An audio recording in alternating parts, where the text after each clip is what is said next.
Science में आपने पढ़ा होगा कि ना तो हम एनर्जी को प्रोड्यूस कर सकते हैं, बना सकते हैं, ना ही डिस्ट्रॉय कर सकते हैं, खत्म कर सकते हैं। ये सिर्फ एक से दूसरे फॉर्म में ट्रांसफर होती है। इस बात को आपको पूरी वीडियो को देखते हुए ध्यान में रखना है, क्योंकि सब इसी का खेल है। वीडियो के लास्ट स्टेप तक पहुंचते पहुंचते आपको सब समझ में आ जाएगा। आप में से बहुत से लोग इस एटीट्यूड के साथ वीडियो बीच में छोड़ देंगे कि ये बात तो हमें पता है। देखो, एक होता है कि मेरे को ये चीज़ पता है, और एक होता है कि मेरे को ये चीज़ पता है और इससे अप्लाई करके मैंने अपनी लाइफ में चेंज लाया है। दोनों में बहुत डिफरेंस होता है। तो अगर आपको सिर्फ चीज़ें पता करनी है तो आप पता करते रहिए, कोई दिक्कत नहीं है। लेकिन बाकी लोग जो सीरियस हैं, स्टेप बाय स्टेप 7 चीज़ें समझ के अपने दिमाग और अपनी लाइफ को रीसेट करने के लिए आ जाओ वीडियो की तरफ। स्टेप नंबर 1, तो जब भी आप इजैकुलेट होते हो तो आप नोटिस करोगे कि कुछ दिन तक आप में कुछ करने की इच्छा नहीं होती। आप जो एनर्जी पहले फील कर रहे थे, जो जोश पहले था, वो सब ठंडा पड़ गया होता है। क्योंकि जो हमारे 7 चक्र होते हैं उसमें सबसे नीचे वाला चक्र, जिसे मूलाधार चक्र कहते हैं, इस चक्र का काम होता है आपको क्रिएटिव बनाना। आप अपना काम, अपनी पढ़ाई करते हो तो कई बार आपने देखा होगा कि कभी कभी हम उस काम को करने में इतना खो जाते हैं कि हमें टाइम का पता ही नहीं लगता। लेकिन बहुत ज़्यादा मैस्टरबेट करने से ये मूलाधार चक्र पूरी तरह से हिल जाता है। Think and grow rich book, जिसे लिखने में ही 25 साल लगे, इसमें बताया गया है कि 500 मिलियनर लोगों से जब पूछा गया कि आपके अमीर होने का सबसे बड़ा राज क्या है, तो उन्होंने जो रीज़न बताए थे उनमें से सबसे कॉमन रीज़न था कि वो लोग अपनी सेक्सुअल एनर्जी को ट्रांसम्यूट करते हैं। मैंने नोफैप से रिलेटेड इंटरनेट पे काफ़ी वीडियोस देखे, आर्टिकल्स भी पढ़े, तो उनके कमेंट्स में मैंने देखा कि हज़ारों लोग अपने एक्सपीरियंस शेयर करें। कोई बोल रहा है मेरा मूड अच्छा रहने लगा है, मैं लंबे टाइम तक कॉन्सेंट्रेट कर पा रहा हूँ, 2 दिन में 1200 पेज की किताब खत्म कर ली है, मसल ग्रोथ बढ़ गई है, कॉन्फिडेंस इतना बढ़ गया है कि लोग मेरी ओर आकर्षित होते हैं। ये सब चीज़ें शेयर कर रहे थे लोग। देखो, जब तक आप अपनी लाइफ में इस चीज़ को अप्लाई नहीं करोगे तब तक आपको इसके बेनिफिट पता नहीं चलेंगे कि इससे आखिर होता क्या है। अगर मैं अपना बताऊं तो मैंने भी नोफैप फॉलो किया है और मैं अभी भी कर रहा हूं, और ये सच में बहुत ही मैजिकल चीज़ है। सो माइंड को रीप्रोग्राम करने के लिए सबसे पहले स्टेप में आपको 7 दिन के लिए नोफैप फॉलो करना है। लेकिन आज इस दुनिया में नोफैप फॉलो करना इतना ही ईजी होता तो सब कोई कर लेता। तो इसके लिए आता है step number 2, reset your social media algorithm. देखो, थोड़ा बहुत फनी कंटेंट या एंटरटेनिंग कंटेंट देखना ठीक है, लेकिन एंटरटेनमेंट के नाम पे ऐसा कंटेंट देखना जो दिमाग की वोट लगाए, इट इज़ नॉट ओके।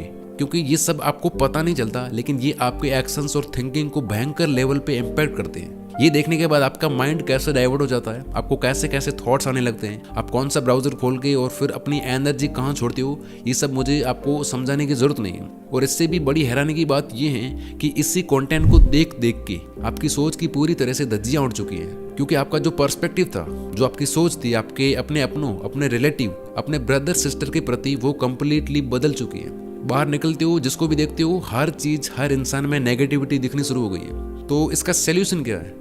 देखो, आप जैसा कंटेंट देखते हो सभी ऐप्स आपको वैसा कंटेंट रिकमेंड करते जाएंगे, ये बात आपको पता है, राइट? तो अपने सोशल मीडिया के डाटा को रीसेट कर दो, या फिर आप एक न्यू अकाउंट भी क्रिएट कर सकते हो। अगर आप अपने फॉलोअर से ज़्यादा अपनी खुद की लाइफ को लेकर सीरियस हो तो फिर उस पर बस आपको उन 10-12 लोगों को या पेजेस को फॉलो करना है जिनके जैसा आप बनना चाहते हो। उन सेमी न्यूड मॉडल्स और बकवास लोगों को अनफॉलो मारो जो आपकी थिंकिंग और आपके दिमाग की वोट लगा रहे। सिर्फ प्रोडक्टिव कंटेंट पेजेस को फॉलो करो और ऐसा कंटेंट देखो, लाइक करो, और इससे एल्गोरिदम को पता चलेगा कि आप प्रोडक्टिव कंटेंट देखना चाहते हो, और धीरे धीरे आपको पॉजिटिव कंटेंट रिकमेंड होना शुरू हो जाएगा। और ये चीज़ आपको नोफैप में सबसे ज़्यादा हेल्प करने वाली है। Step number 3, stop zombie scrolling.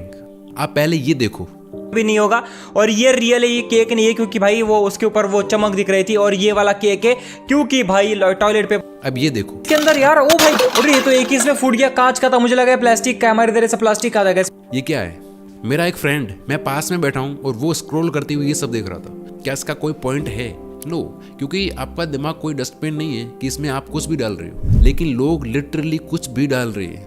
क्या आपने कभी सोचा है कि हमारी क्वालिटी ऑफ स्लीप क्यों खराब होती जा रही है? काम में मन नहीं लगना, पढ़ाई करते बैठते ही बोर होने लगना, मन इधर उधर भटकना, स्ट्रेस होना, फोकस, कंसंट्रेशन, पैशंस, डेडिकेशन, इन चीज़ों का एक स्तर आप आज देख लो, एक पहले के ज़माने में देख लो। क्या रीज़न है इन सब के पीछे?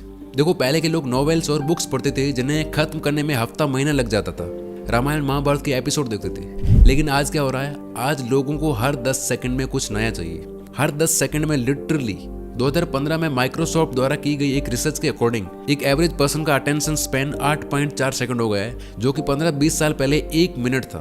आप जब रील्स या शॉर्ट्स स्क्रॉल कर रहे होते हो तो आपने देखा होगा कि आप most of the time video पूरा नहीं देखते, 2 सेकंड भी मजा नहीं आया आप स्क्रॉल करते हो। इस तरह आपका अटेंशन स्पैन या पैशंस लेवल गिर रहा है, इसलिए आपका पढ़ने में और बाकी अच्छी हैबिट्स में मन नहीं लगता, वहाँ आप बोर होने लगते हो, क्योंकि आप हर वक्त डिस्ट्रैक्शन की प्रैक्टिस कर रहे हो, ना कि फोकस्ड रहने की। इस वीडियो के साथ भी कुछ ऐसा ही हो रहा होगा, आपका वीडियो छोड़ने का मन कर रहा होगा और आधे लोग तो वैसे भी वीडियो छोड़ चुके होंगे। तो यही है वो चीज़, इसलिए थोड़ा बहुत ठीक है, लेकिन घंटों तक ज़ॉम्बी स्क्रॉलिंग करना बंद करो। अब आपका फोकस और पैशंस लेवल जो डैमेज हो चुका है उसको पूरी तरह से रिकवर करेंगे लास्ट के 3 स्टेप्स, वो इन सब की जड़ है, तो उन्हें मिस मत करना। Step number 4, mental masturbation. रात को सोते टाइम सोच रहे हो, खाते टाइम, नहाते टाइम, पढ़ाई करते टाइम, काम करते हर वक्त हम या तो टाइम से पीछे जाके सोच रहे होते हैं या आगे जाके फ्यूचर में होते कहीं और है और होना कहीं और चाहते हैं, लेकिन कोई अर्थ निकलता है क्या इसका? आप खुद सोचो, आप जो दिन पूरा पास्ट और फ्यूचर की सब फालतू चीज़ों के बारे में सोच रहे होते हो, एट द एंड हाथ में क्या लगता है? कुछ नहीं, 0 आउटपुट। देखो, एक होता है जानबूझ के सोचना कि अब मेरे को इस चीज़ के बारे में सोचना है, जैसे कि मैं स्क्रिप्ट लिख रहा होता हूँ या आप पढ़ाई करते टाइम कोई आंसर सोच रहे हो, और दूसरा होता है आपका माइंड आपको सैर पे ले जाता है और आपको होश ही नहीं रहता। यही रीज़न है कि आप किसी भी चीज़ पे फोकस नहीं कर पाते, आपको लेजी फील होता है, बिना वजह के खराब लगता है, क्योंकि आपकी एनर्जी थॉट्स के फॉर्म में लीक होती रहती है। और साइंस भी यही कहती है कि the more you over think the more you feel lazy. आपने सुना होगा कि दिन में हमें 60,000 से भी ज़्यादा थॉट्स आते हैं, तो ये 60,000 कितना बड़ा नंबर है, सोचो, और कितनी एनर्जी चूसता है ये। ओवर थिंक करते टाइम आपको लगता है कि ये चीज़ हो रही है, मैं कुछ कर रहा हूँ, लेकिन एक्चुअल में आप कुछ भी नहीं कर रहे होते। तो इसके 2 सोल्यूशन हैं। पहला है कि आप इस चीज़ को पूरी तरह से देख लो कि मैं ना पास्ट को चेंज कर सकता हूँ और ना ही फ्यूचर को, सिर्फ प्रेजेंट में रह के काम कर सकता हूँ। और दिक्कत ये है कि आपको ये चीज़ पता होना और उसको पूरी तरह से देख लेना, दोनों में फ़र्क होता है। इस चीज़ को रियलाइज़ करो कि आप सिर्फ प्रेजेंट में रह सकते हो, लाइफ सिर्फ प्रेजेंट में ही है, आगे या पीछे पास्ट में जाने से कोई मतलब नहीं है। दूसरा सॉल्यूशन है ओवर थिंकिंग को एक्शन से रिप्लेस कर दो। कोई चीज़ सोच रहे हो उसे करना शुरू कर दो, किसी चीज़ को, किसी थॉट को लेके परेशान हो उसे लिखना शुरू कर दो। जब मेरे को थॉट्स आने लगते हैं ना, बुरा लग रहा होता है या अच्छा लग रहा होता है, तो मैं लिखना शुरू कर देता हूँ या फिर कैमरा लेके उसे रिकॉर्ड कर लेता हूँ। एक्शन स्लो, एक्शन छोटा हो चलेगा, लेकिन इससे आप तुरंत प्रेजेंट में आ जाओगे, आपका माइंड शांत हो जाएगा। लेकिन खाली पूरा दिन सोच सोच के फिर सो गए तो कोई मतलब नहीं है। सो अगले 7 दिन आपका ये गोल होना चाहिए कि आपको ओवर थिंकिंग को एक्शन से रिप्लेस करना है, लेकिन फिर भी माइंड आपको प्रेजेंट से भगा के कहीं और ले जाएगा। और इसके लिए अब हम उन 3 सबसे पावरफुल चीज़ों की बात करेंगे जो आपके फोकस को नेक्स्ट लेवल तक ले जाएगी। Number 5, deep work sessions. लोग बोलते हैं एआई फ्यूचर है, क्रिप्टो फ्यूचर है, मेटावर्स, एनएफटी, टेक्नोलॉजी, ये सब फ्यूचर है, लेकिन डीप वर्क बुक में ऑथर बताते हैं कि ये चीज़ें नहीं, बल्कि focused mind is the real future. क्योंकि टाइम के साथ यही चीज़ें जिसकी धज्जियाँ उड़ाई जा रही है। जमाने के साथ लोगों का फोकस, अटेंशन स्पैन या कह लो कंसंट्रेशन पावर, ये चीज़ कम होती जा रही है, और जो चीज़ कम होती है उसकी डिमांड बढ़ती है। हमें लगता कि यार हमारा मन नहीं करता इसलिए पढ़ाई नहीं होती या अपना काम नहीं होता। नो, ऐसा होता तो कुछ लोग घंटों तक बोरिंग काम कैसे कर लेते हैं? रीज़न यही है कि हमने फोकस की प्रैक्टिस नहीं की है। पूरी दुनिया डिस्ट्रैक्शन की प्रैक्टिस कर रही है, और इस डिस्ट्रैक्टेड वर्ल्ड में भी अगर आप 2-3 घंटे काम कर सकते हो पूरी फोकस के साथ, तो आप आधी दुनिया से तो वैसे ही आगे चले गए। और इसमें आपकी हेल्प करेंगे डीप वर्क सेशंस। इनकी हेल्प से आप अपने फोकस की धार तेज करो। दिन में 1-1 घंटे या 90 मिनट के 4 सेशंस लेना शुरू करो। उस टाइम में आपको फ़ोन, लैपटॉप, टीवी, सारे डिस्ट्रैक्शन हटा के खुद को किसी काम के साथ बांध लेना है। 60 मिनट या 90 मिनट का टाइमर लगाओ और शुरू हो जाओ। इस तरह प्रैक्टिस के साथ आपकी कंसंट्रेशन पावर बढ़ती जाएगी। याद रखना, आपका मन नहीं करे तो भी आपको खुद को काम के साथ बांधना है। डेविड गॉगिंस, जो दुनिया के सबसे टफेस्ट इंसान है, इन्होंने एक बड़ी कमाल की बात बोली है। ये कहते हैं कि आज की दुनिया में अपने आप को ग्रेट बनाना बहुत ही आसान है, क्योंकि आज हर कोई कमज़ोर बनने में लगा हुआ है। तो 7 दिन के लिए आप डीप वर्क सेशंस लेना शुरू करो। स्टेप नंबर 6, कम उम्र में हमारे पास कुछ खास होता है जिसे कहते हैं फ्लड आईक्यू या फ्लड इंटेलिजेंस। ये होती है हमारी कैपेसिटी कि हम कोई नई चीज़ कितना जल्दी और अच्छे से सीख सकते हैं। लेकिन ये फ्लड इंटेलिजेंस 20-25 की उम्र के बाद कम होने लगती है, और ये कुछ तरीके हैं जिससे आप इसको बचा सकते हो। लेकिन सबसे ज़्यादा इम्पैक्टफुल तरीके जो हैं वो है एक्सरसाइज और मेडिटेशन। अब मैं आपको वो ज्ञान तो क्या ही दूं कि एक्सरसाइज करने के ये फ़ायदे हैं, वो फ़ायदे हैं, लेकिन बस कहने की बात ये है कि आप कुछ ना कुछ एक्टिविटी करना शुरू करो एटलीस्ट। लास्ट एंड सबसे पावरफुल तरीका, दुनिया की सबसे पावरफुल चीज़ है एक साइलेंट माइंड।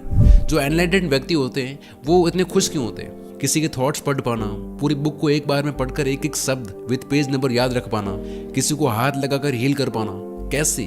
क्योंकि उनका माइंड पूरी तरह से साइलेंट होता है। जो पावरफुल एनर्जी होती है वो उनके कंट्रोल में होती है। साइंस का वो रूल कि ना हम एनर्जी को बना सकते हैं ना खत्म कर सकते हैं, ये सिर्फ एक से दूसरे रूप में ट्रांसफर होती है। तो मैस्टरबेशन, ओवर थिंकिंग, फालतू कंटेंट देखना और बाकी ऐसी कितनी फालतू चीजें हैं जो हम करते रहते हैं दिन भर में, इस तरह इस कीमती एनर्जी को वेस्ट करने के कारण ही हमारा माइंड स्टेबल नहीं हो पाता।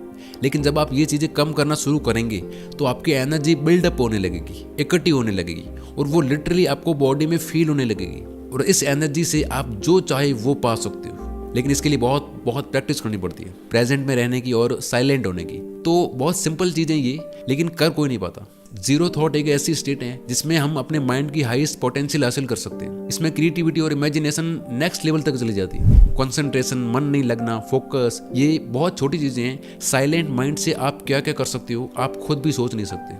आप देखोगे कि दुनिया में जितने भी मेडिटेशन बनाए गए हैं, चाहे वो बैठ के सांस पे ध्यान देना हो, अपने विचारों को देखना हो, किसी आवाज पे ध्यान देना, किसी चीज पे ध्यान देना, हजारों तरीके जो बनाए गए हैं मेडिटेशन की, ये सब इसलिए बनाए गए हैं ताकि आपका मन शांत हो सके, क्योंकि ये एक्चुअल में बहुत ही पावरफुल चीजें हैं। तो 7 दिन के लिए आपको प्रेजेंट में रहने की प्रैक्टिस करनी है। इसके लिए आप अलग अलग मेडिटेशन से शुरुआत कर सकते हो, काफी मेथड्स हैं, लेकिन बेस्ट चीज ये रहेगी कि आप जो भी काम कर रहे हो सिर्फ उसी पे ध्यान दो। जैसे खाना खा रहे हो तो सिर्फ खाने पे ध्यान दो। खाना खाते टाइम टेस्ट, स्मेल, टचिंग सब महसूस करके खाओ। स्नान कर रहे हो तो स्नान ही करो, वॉक कर रहे हो तो वॉक ही करो, किसी से बात कर रहे हो तो सिर्फ बात ही करो। लेकिन माइंड आपका भाग के कहीं और जाएगा, ऐसे रहने वाला नहीं है, तो आप उससे पकड़ के वापस लाओ, यानी रियल टाइम में रहो, लाइव। इस तरह आप देखोगे कि धीरे धीरे आपका मन कंट्रोल में आने लगेगा, आपका माइंड शार्प हो जाएगा, आपका फोकस नेक्स्ट लेवल तक चला जाएगा। भगवत गीता में श्री कृष्ण ने भी कहा है कि जिसका मन उसके कंट्रोल में होता है उसको कोई चीज, कोई विचार परेशान नहीं कर सकता, और ऐसा व्यक्ति जो चाहे वो आसानी से प्राप्त कर लेता है। तो ये ऐसे ही नहीं कहा गया है।